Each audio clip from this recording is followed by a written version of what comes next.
Yeah, well, welcome everyone. Welcome to St. Mark's Emerald. My name is Jonathan. I'm the minister at this church, and it's really good to see you tonight. It's a joy and a privilege, really, to be able to organize this type of event. So thank you very much for coming tonight, and welcome to those who are watching us online, because this special night is live streamed, would you believe? So thank you, Dave, for organizing the live stream for us. But without much further ado, can I please invite our special guest tonight, Richard, to join me on stage. Thank you very much.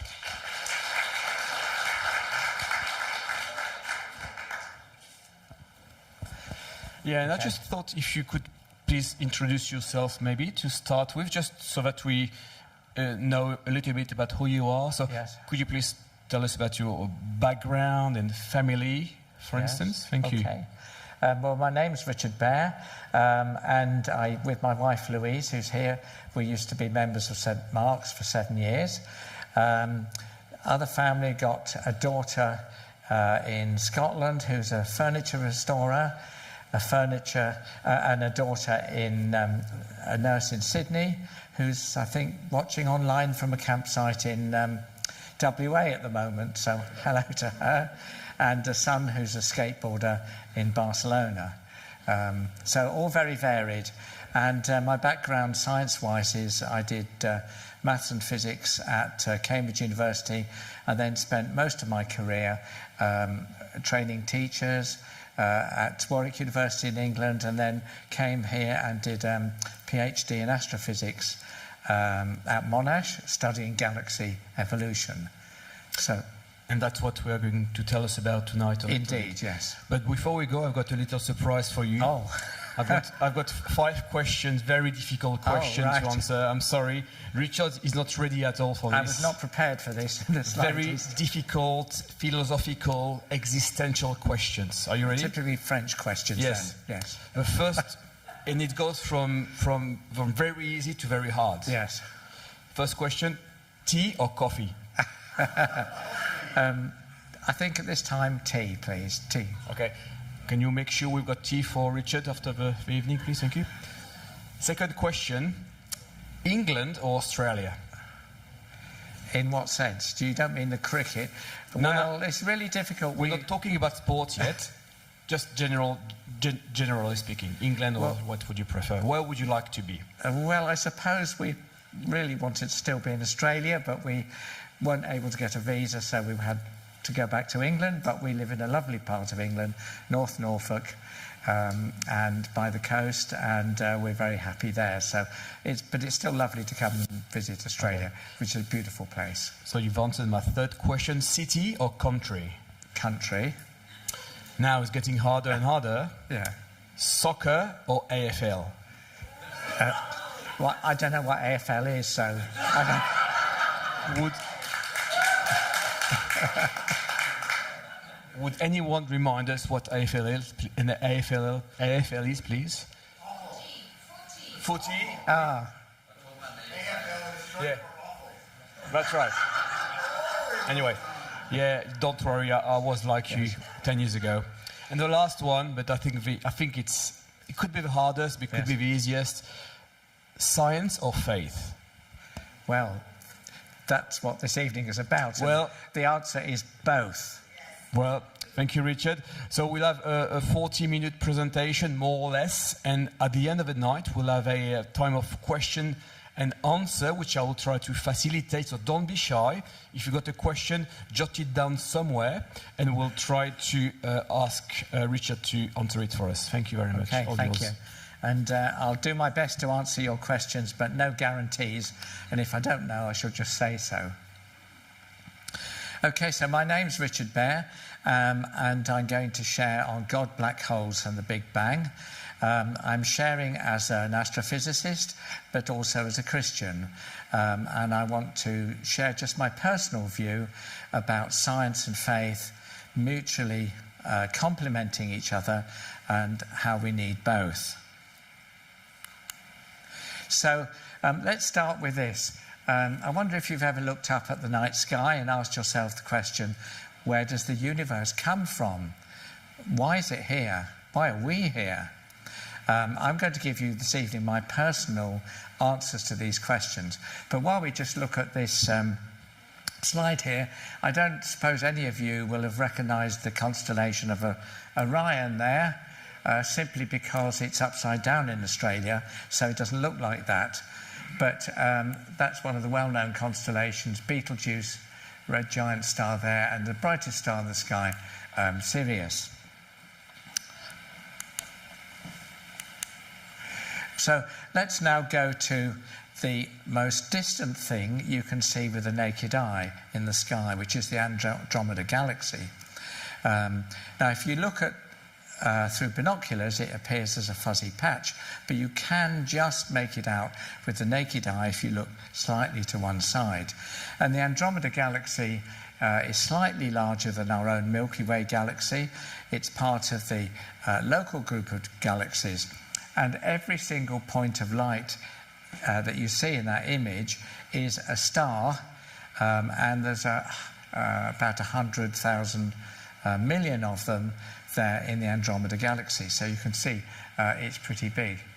But although the Andromeda Galaxy is part of our local group of galaxies, in other words, it's one of the nearest ones, it's still 2.5 million light years away. And this means that it takes light 2.5 million years to reach us from the Andromeda Galaxy.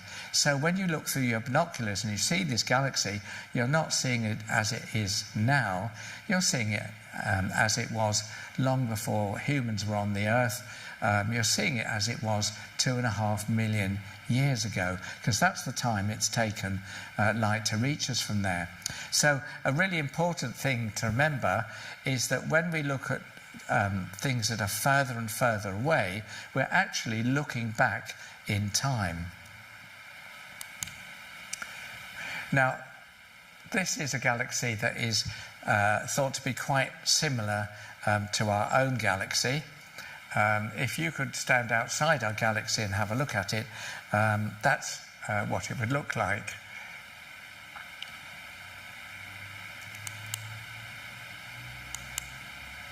And every single point of light in that galaxy is a star. Our sun is a star. Some stars are much bigger. A few stars are much, much bigger than the sun. Other stars are much fainter than the sun. But this is a picture taken in Sheringham in North Norfolk, where I live. And just to make the point that it's stars that galaxies are made of. And if this was our own galaxy, if it was the Milky Way, we'd be just there in one of these blue spiral arms where new stars are forming. And it's important to remember that galaxies like this are enormous. Light travels at 300,000 kilometers every second. If you can imagine that, 300,000 kilometers every second. And yet it still takes 100,000 years for light to cross a galaxy like that and like ours. So they're big. Now, the galaxy is effectively sort of shaped like a disc. And I went into the kitchen to try and find some plates to illustrate this. And all I could come up with was elliptical plates. So imagine this is circular, and that's you looking at the galaxy face on. Okay. Now, if you look at it, at the galaxy from edge on, you'd see something like what you've got in that picture there. Now, imagine that you were the Earth. This is the Milky Way galaxy where we live. You're inside. If you're looking outwards, either up or down, you won't see that many stars.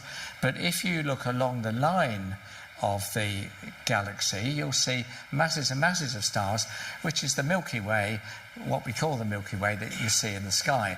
And it's really lovely that you can still see the Milky Way in Emerald and the hills. Light pollution is not so great that you can't see it like it would be the case in cities.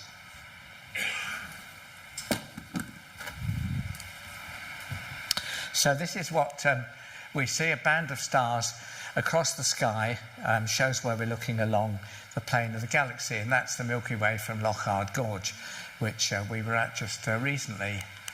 Now, galaxies, although they're enormous, they're not the biggest things in the universe, because galaxies cluster together and form clusters of galaxies, which obviously are bigger still.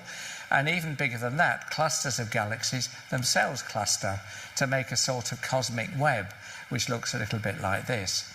And just to give you a sense of scale now,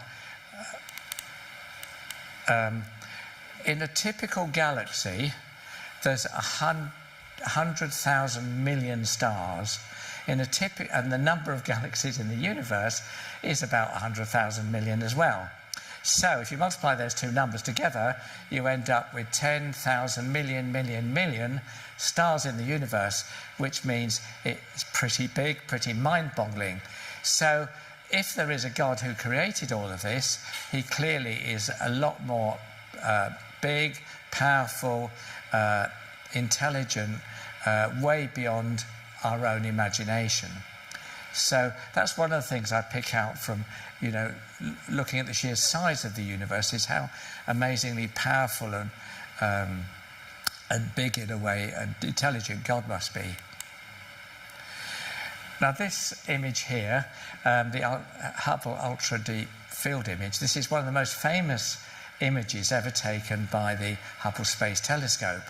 And what they decided to do is they actually left the telescope pointing for several days at a blank patch of sky where there didn't seem to be anything. But because they left it there for so long, they managed to detect really, really faint objects. And if I point at... right, now I'm pointing at the faintest thing I can see there. You probably can't see that. But that galaxy, in fact, all the faintest galaxies in this image are so far away that light has been travelling for most of the age of the universe to reach us. So we are actually looking back in this image really to the start of the universe. And we now know that the universe started as a tiny point of unbelievably hot, unbelievably dense material, and has been expanding outwards ever since, a bit like, say, a balloon blowing up. So that's what we call the Big Bang. The Big Bang is the start of the universe, and it's been expanding ever since from that point nearly 14 billion years ago. And it's important to remember that the Big Bang isn't just the start of matter, it's the start of space and the start of time. So scientifically, it doesn't make any sense to say what happened before the Big Bang, what was before the Big Bang, because before the Big Bang, if you can say that, there was no time, no universe, and so it doesn't make any sense to say, what was before in that sense. And it's amazing that is very similar to what Christians and Jews have always believed, that God created, or when God created the universe, he didn't just create matter, he also created space and time. In fact, somebody once quipped that when scientists discovered the Big Bang as the beginning of matter, space and time, they were surprised to find a bunch of theologians already there waiting for him. So that is one, beautiful way, I think, in which science and faith mutually complement each other. And this is a graphic illustrating the idea of the Big Bang, universe starting very hot and tiny and expanding ever since, and it being the start of matter, space, time. Now, it's really important to realise that God is not part of the universe. God is outside of matter, space and time. He created it, so he can't be part of it. And this is where, if you've read some Richard Dawkins, he goes completely wrong, because he gives all sorts of arguments for why God can't exist. But his arguments are all based on the idea that, we could argue for God not existing based on scientific laws. But God's not part of the universe. He's outside of it.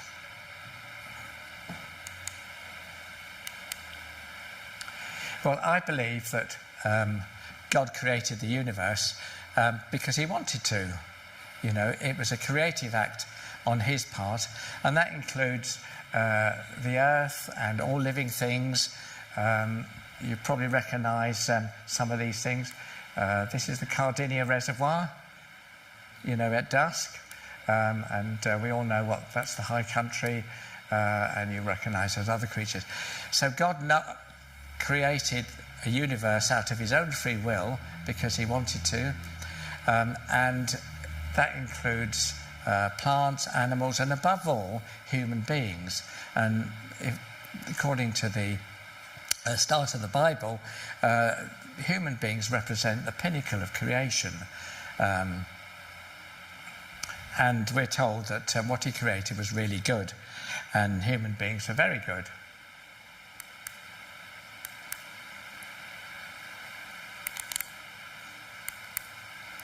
Pressing the wrong thing, sorry. Now, science has been unbelievably successful in explaining the universe, as you know, and a really good example, of course, is Newton's laws of motion and his law of gravitation.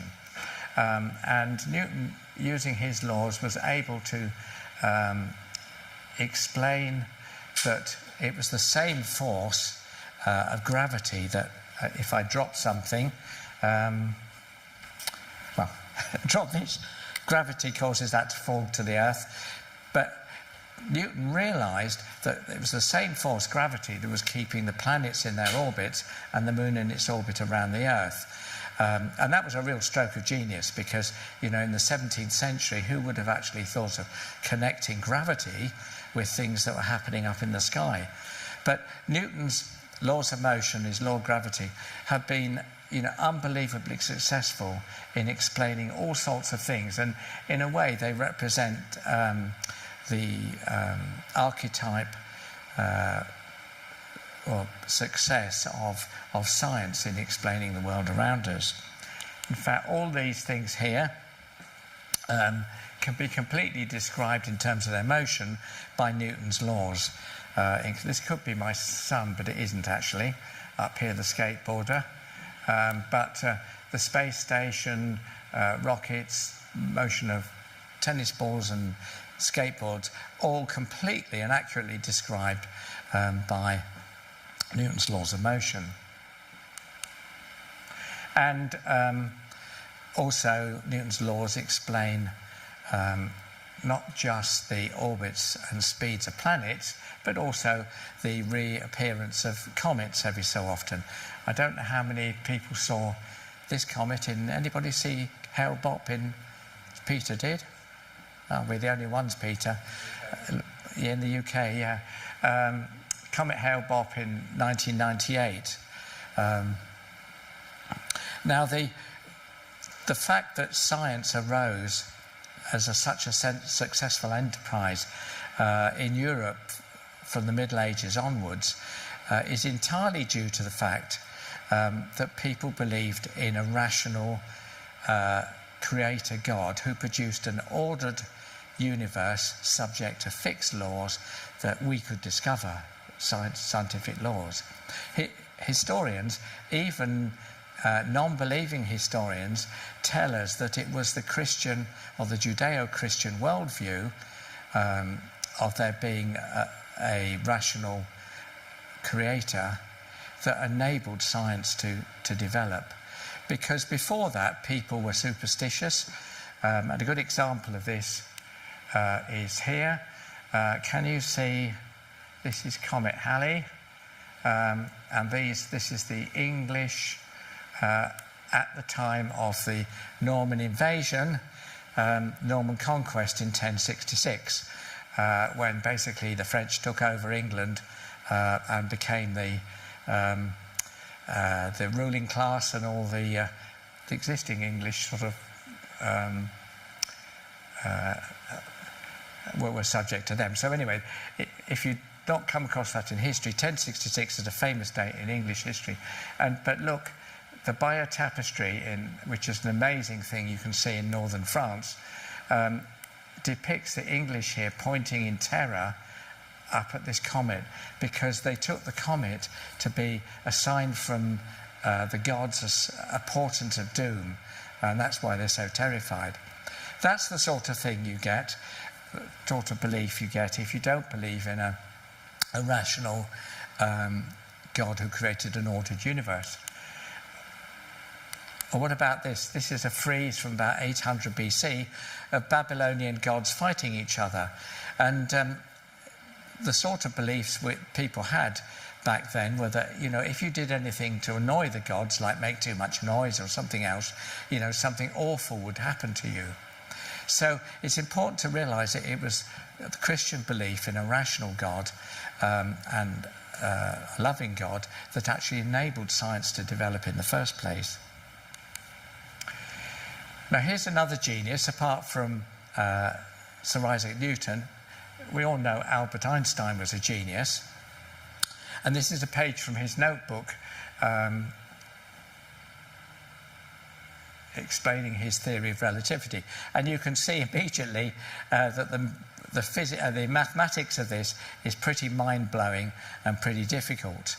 But some of the predictions of Einstein's relativity are just absolutely amazing. For example, his theory predicts the existence of black holes, an expanding universe, and loads of other things. But in fact, you all prove every day that his theory works, because if you use GPS on your smartphone, it incorporates a little correction for relativity. So we know this theory really works, but it's unbelievably difficult to understand, both mathematically and in terms of the sort of things it describes. Another example of that is, according to relativity, space and time are sort of all intrinsically linked to form a sort of four-dimensional curved space-time, which we can't really picture that. But one of the consequences of that is that time can be different for different people, and distances can be different depending on who's actually making the measurement. And this four-dimensional idea of space-time really stretches our ability to comprehend what's going on, let alone in the mathematics. And there's another theory that we all use every day. Anything that has electronics in it only works because quantum theory works. And I haven't time to say anything about quantum theory, except that it's mathematically very difficult as well, and some of its predictions are really hard to get your head around. So what do we make of all of this? Do we say, wow, aren't we clever? We can do all this complicated mathematics, think through these difficult ideas, and work out these things which are so hard to understand. Many people would say, yeah, human beings are amazing. They managed to understand relativity and quantum theory. Aren't we clever? Or you could take the opposite view and say, well, whoever's behind all of this must be infinitely more clever than I am, and it should. And for me, that's a much more sensible view, the more humble view, that these hard-to-understand ideas just show the limitations of the human mind and how much more intelligent God must be.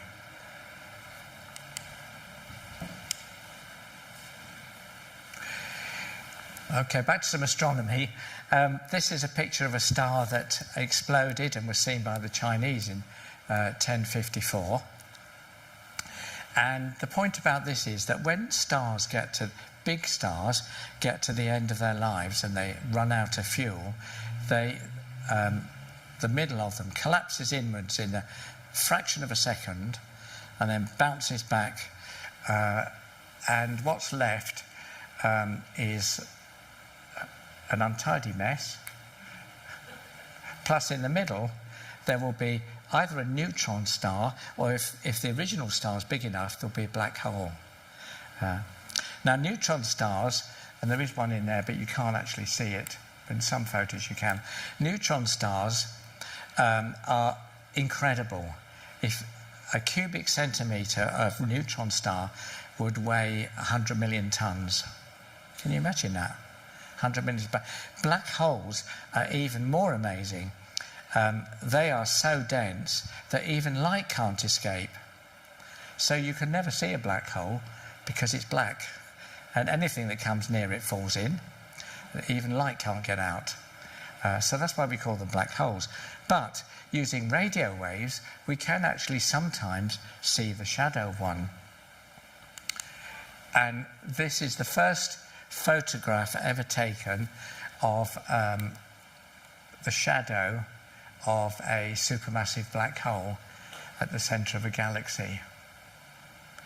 And it's Einstein's relativity again that tells us about black holes and predicts their existence.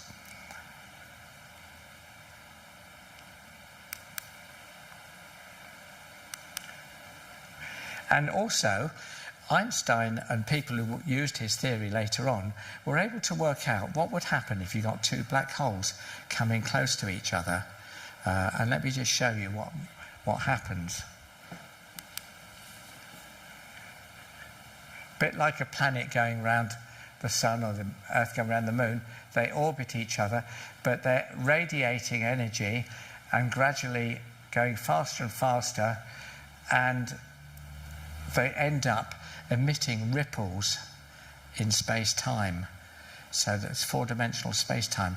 They emit ripples or waves, a bit like waves on the sea, that carry unbelievable amounts of energy away. Here, it's another simulation of that. So these gravitational waves travel through space,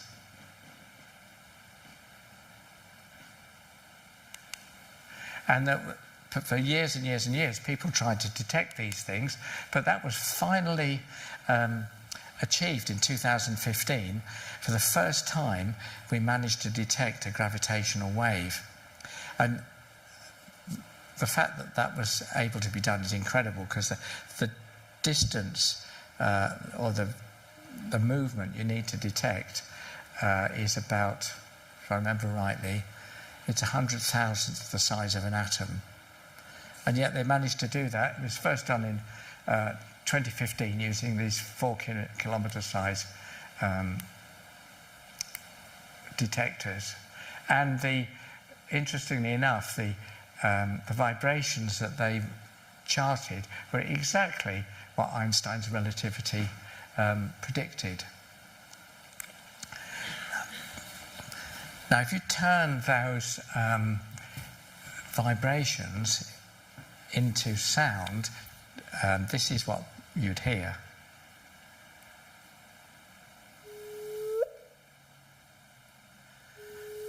So it's called a chirp for obvious reasons. So isn't that amazing? You can go home and tell your friends, if they ask what the talk was about tonight, well, you can tell them one thing was, we actually listened to two black holes colliding over 1 billion years ago. And that would be true. See if I've got any more chirps left.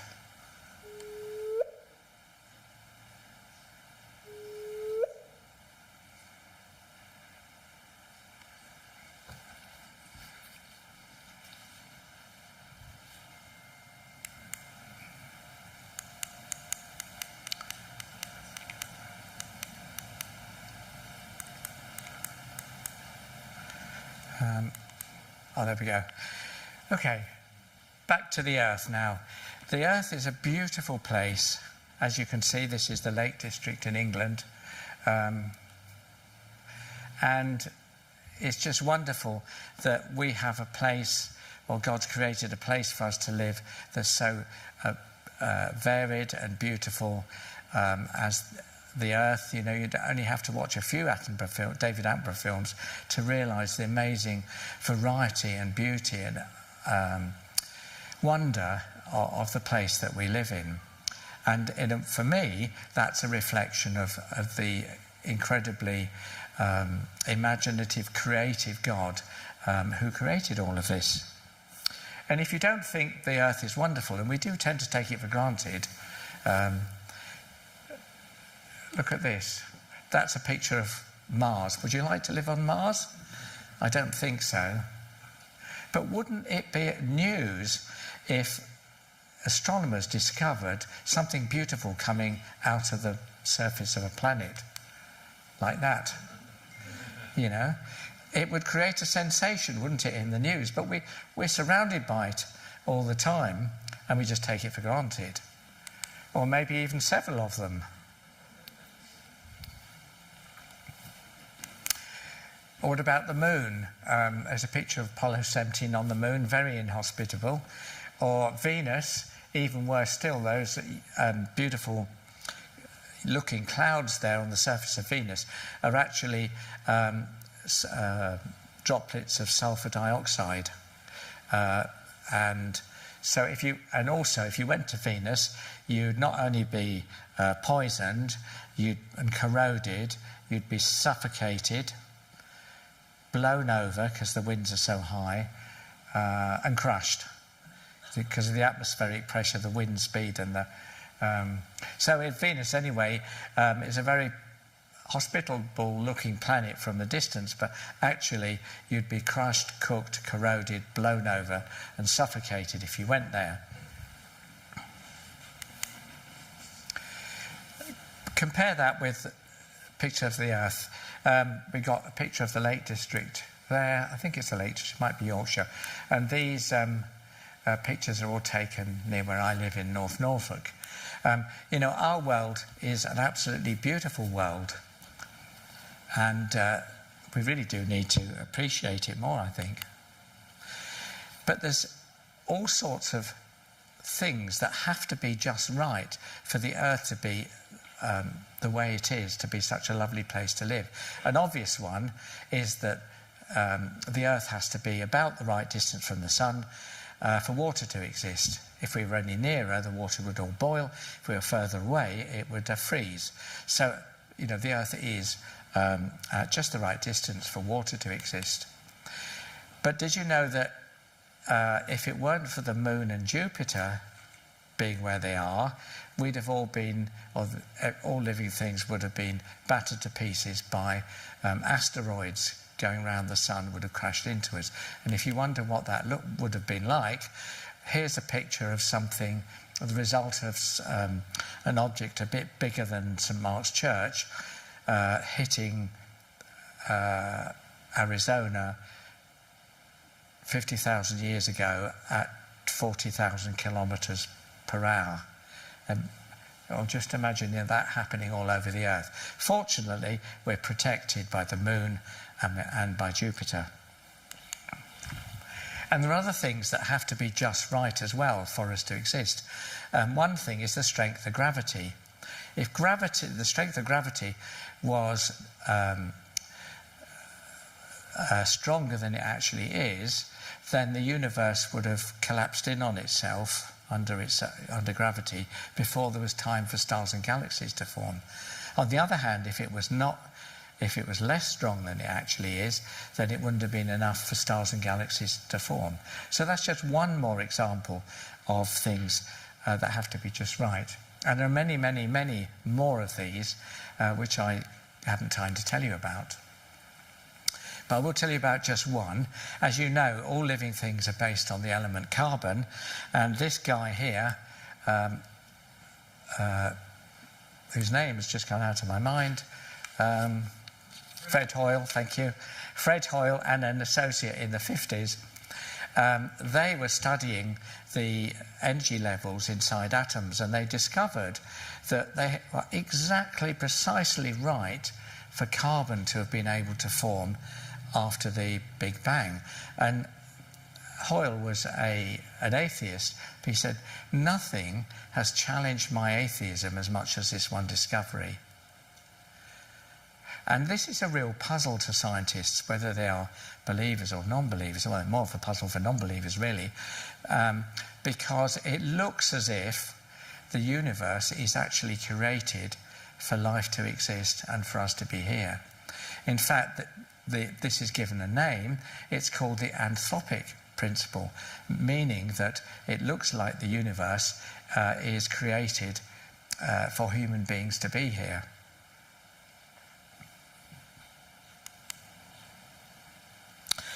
Now, how do you account for that? How do you account for all these apparent amazing coincidences that things are just right? Well, one solution that many people prefer is the fact, maybe there's millions and millions of parallel universes. And clearly, if that's the case, well, we'll be living in the one which works. Well, we actually must be in the one where all the parameters are just right for life to exist. So that's great. We don't need to believe in God, because basically we believe in lots of parallel universes, and it just happens we're in the one that's right. The only problem with that is that, of course, it's not science, because science is about what you can observe and study, and you'll never be able to study these other universes. Furthermore, it does sound rather like a cop-out, doesn't it?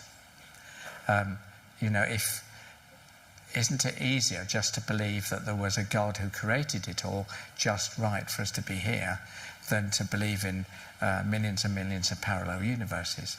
Certainly to me that makes a lot more sense. Now, a lot of Christians, some Christians, are rather bothered by the idea that we now believe that living things evolved according to Charles Darwin by process of evolution and natural selection. But I don't find that a problem at all, because it seems to me that God could have done it any way he wanted, and it's actually amazing to me that God could take billions of years through evolution to produce all the living things around us, including ourselves. I think that to me is much more amazing than the idea that maybe just God all created it quickly in a few days from nothing.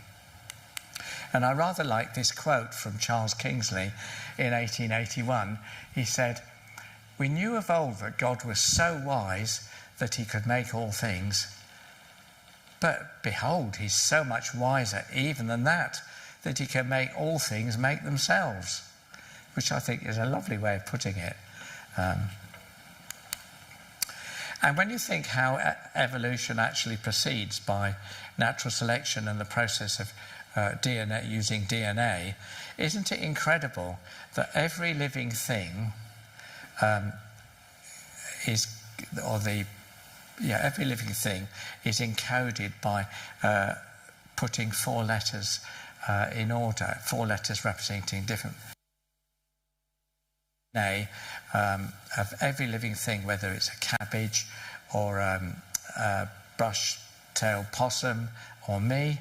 The pattern, the blueprint for making all of these things is just in a code as simple as that. 4 letters arranged in a long order as a DNA strand. I think that's amazing. I think that's genius, absolute genius, that could be the way that living things are actually produced. I not only do I believe that God created the universe and all living things, but above all, he created human beings. And according to the Bible, human beings are made in God's image, which makes them special. And that means that we're able to think, we have emotions, but beyond that even, we're able to have a relationship with God. And I believe that the pinnacle of creation is human beings that God created in order that he could have a relationship with us, that he could love us, show us his love, and we could love him back in return. So you could, and I don't know how theologically correct this is, but you could say that the universe is there so that God could love you. Because if there wasn't a universe for you to live in, then he wouldn't be able to have a relationship with you. So I think that's a rather nice thought. And just one word about the story of Adam and Eve in the Bible. The story of Adam and Eve is understood in very many different ways by different Christians, and that doesn't really matter. The underlying message of the Adam and Eve story is that there is such a thing as right and wrong. In other words, there is a moral law, and that is part of the universe. So when God created the universe, he also created the concept of right and wrong, of moral law. And, you know, that is there, that's fixed. We can't go rewriting it as many people would like to. So, I don't believe the universe was just an accidental chance, as Dawkins and co. would tell us, the new atheists. I don't believe either, and Christians don't believe, that God created the universe with all the laws in place and then stood back and let it just tick away like a watchmaker making a watch. Christians believe that God actually sustains the universe moment by moment. So it's a little bit like you're watching AFL, whatever that is, on the television set or the news, and somebody comes and pulls the plug out. You know, the telly would go off. So it's a bit like that with God and the universe. If he wasn't sustaining it, it would cease to exist. Sorry. But finally you might say, but look, one day science is going to come up with a theory of everything. One day we'll actually get to the point where we can explain everything in terms of just one theory. But that's logical impossibility, because if you had a theory of everything, well, where did that theory come from? You know, if the universe has scientific laws governing it, well, where did they come from? The universe can't have created itself. That's logically impossible. The universe must have been created by something outside itself, which again points to the idea of a God. And Stephen Hawking is one of those people who believe we would actually be able to come up with a theory of everything. And there are some physicists who say, oh yeah, hang on, but you know what we think of as a vacuum as being nothing? Well, it isn't really nothing. Actually, it's lots of virtual particles coming in and out of existence. And so just randomly, out of that, you know, the universe could have arisen, which is okay, but where did that come from?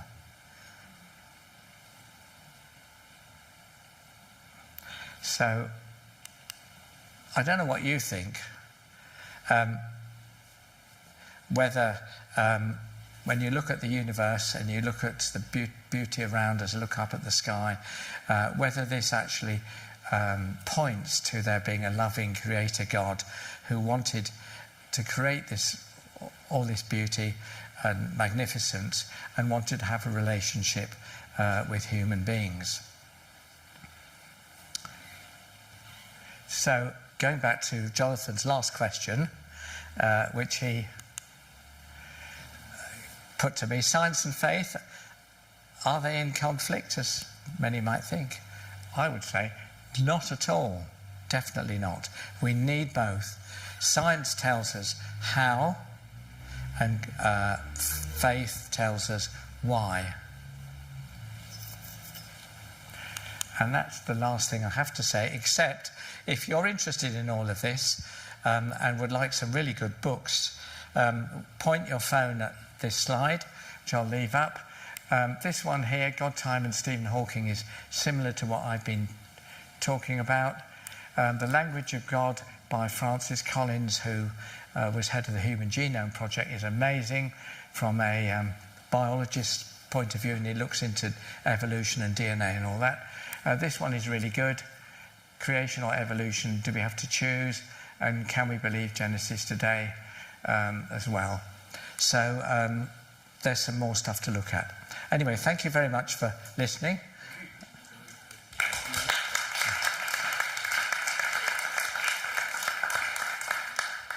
Yeah, thank you very much, Richard. Thank you for also being concise tonight and giving us a chance maybe to respond to your presentation. And yeah, I've got this book in my office, Creation and Evolution by Dennis Alexander. So if you want to borrow it, feel free to borrow it, really. Yeah, they are it's really really good. brilliant because it actually goes into the biology. Yeah. For example, how is it that eyes could evolve and things like that. That's right, yeah. Yes. No, thank you. Very good resources. Yes. Is there any questions, comments, feedback? Yes, Peter. I'll just pass the mic around. Thank you. Richard, we're used to boundaries like time, dimensions, and so forth. Can you comment on infinity and the universe, please? Yeah, this is from Sue, isn't it? I had prior notice of this one. It's really hard to explain. It goes back to what I was talking about, general relativity, that we live in a four-dimensional universe. Three-dimensional space and one-dimensional time, but they're inextricably linked together to form a sort of curved space-time. So we can't really think in four dimensions, but I could give you a three-dimensional analogue which might help.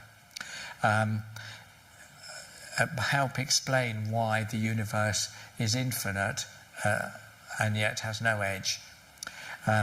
If you imagine a world which just consisted of the surface of a sphere, and that there was living things in that world which we can call flatlings, because they're like flat creatures, two-dimensional creatures, who are just able to move around on that spherical surface. As far as the flatlings were concerned, there'll be no edge to their universe, and you could go round and round and come back from the other direction, because they would just, those two-dimensional creatures would not be aware of the third dimension that we can actually see, because we live in three dimensions. So that's a sort of analogue which might help, but I'm afraid that's the best I can do. I mean, the ultimate answer is you just write down equations, but then and say what do these equations mean, but that doesn't help your mind visualize it. I was going to ask about things that go very, very right down, so you can get atoms at 10 to the minus 10 angstrom, so terribly small. Yeah. There's only one atom there, which is pretty amazing. Yeah. And you can do that with electron microscopy. Yeah. Yeah. So what's the question? Oh, well, I guess it's that basically. I'm just saying it's amazing that. Yeah, it is amazing. Absolutely. When you think that the size of an atom is 10 to the minus 10 of a metre, and the nucleus of an atom is 10 to the minus 15, so that's 100, so 1,000 million millionth. Is that right?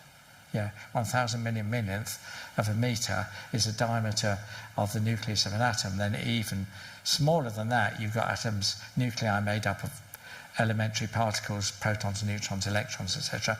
And they're made up of even smaller things called quarks. But now we're into particle physics, which I know virtually nothing about. But it is interesting that the study of these fundamental particles by particle physicists actually joins up with the study of the start of the universe and the Big Bang. So the very largest and the very smallest fields of study actually come together.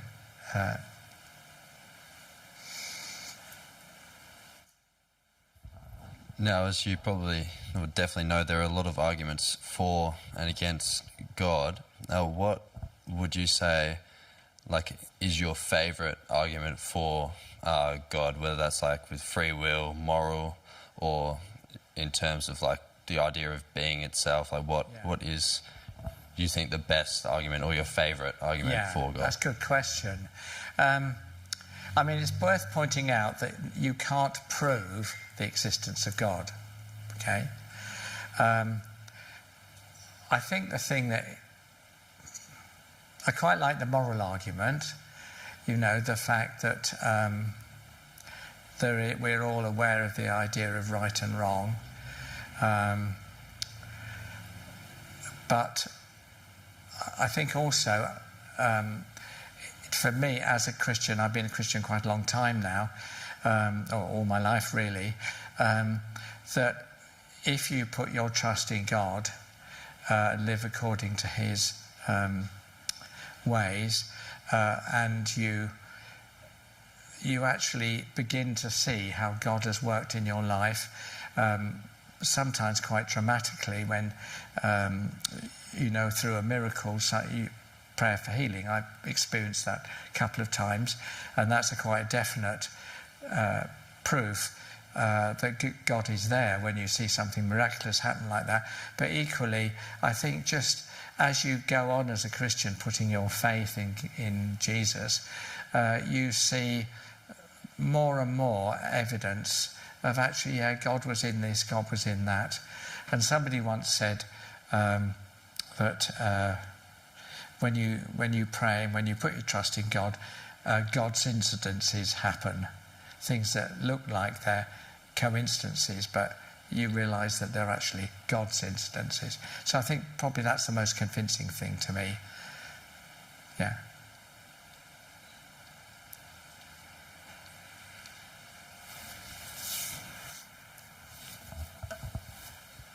I think you have probably made it clear tonight, but you often get people saying, would there be human life because the universe is so big? I would be just interested in your views on that. Could you just explain again what the question is? Is there human life? Do you think there would be human life somewhere in the universe? Oh, somewhere else? Yeah. I have no idea. My feeling is, from what I read about the account of creation in Genesis, and which I think is a theological explanation that God created the universe and living things, and human beings are like the pinnacle of creation. My feeling is that means that probably we are the only human beings, so to speak, intelligent creatures. But it wouldn't bother me at all if actually there were some on other planets, in distant galaxies. And it's a really good question, actually, because it actually gives rise to a lot of funding for astronomy. So, because you know how until Trump came along, NASA was funded very generously by the Americans. And one of the reasons why people really wanted to fund astronomical research was because they were desperate to know the answer to this question: can we find life elsewhere in the universe? So that it's really good that the sort of offshoot of that interest. Yeah.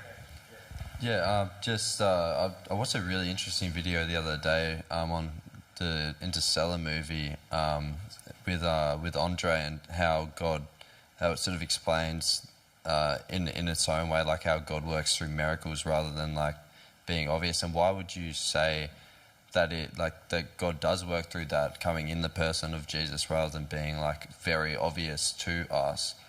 Like, why is it that God works through, like, what would you say, incidences rather than like obviousness? Okay, so I think if I've understood you correctly, you're saying that why does God work through Jesus? Is that what you're saying? Jesus said incidences, miracles. Yeah. Things that provide reason for faith, but not things that are obvious. Yeah. That's a really good question. I think if God was made himself so obvious that you actually had absolutely no choice whatsoever whether you believed in him, because he was so completely evident, then it would take away the need to respond to him in faith. In other words, there has to be a desire there has to be a heart element where you want to find God, you want to seek him and find that the truth that he exists and he's a loving God. And so people sometimes pray, Lord, if you're there, please show me. And God does answer those prayers. But if he was to be like, I don't know, so completely evident that you hadn't need to make any response at all from your heart of wanting to respond to him, remembering that the God of the Bible is a God who's just and loving and kind and honest and true and faithful and all these things. So God wants people to respond to him as having those characteristics, and that's really important. Thank you very much. Is there maybe a last question or any comments, feedback? No? Well, if that's the case, thank you again, Richard, for tonight. Thank you for your time and your insights into these things. Feel free to stay around for tea and coffee, yes, or for a quick supper. And maybe if people can ask questions, can they come and see you for a... Yep, ask me anything you like. No guarantee that I have the answer, but you can ask me. Well, thank you very much indeed. And if you're new to our church, or if you've got questions, and I don't know, if you just want to stay in touch, there is a connect card at the back of the church. You can just fill it in, so we just can keep in touch. Or if you want to receive a newsletter, that's just entirely up to you. But again, thank you again for coming. Thank you again, Richard, for your time and your representation. And please, if you can, let's have a bit of tea or coffee. What did you say at the start? Tea, please, for Richard. Thank you very much indeed. Thank you.